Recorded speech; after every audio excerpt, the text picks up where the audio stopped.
تعالي هنا لما اقولك انا عملت فيها ايه. ده انا خليتها مش عارفة تنطق بربع كلمة، ولا قادرة حتى تتكلم، وكسفتها حتة كسفة. خليتها تعيط قدام الناس، ومحدش من الموجودين قدر يتنفس معايا ولا قدر يتكلم معايا بربع كلمة.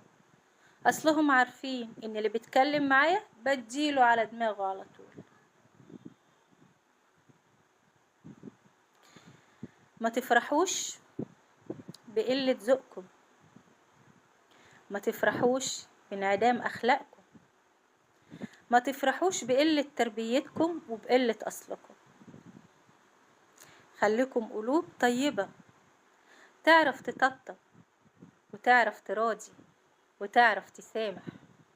حرم على النار كل هين ولين وسهل. مع السلامة.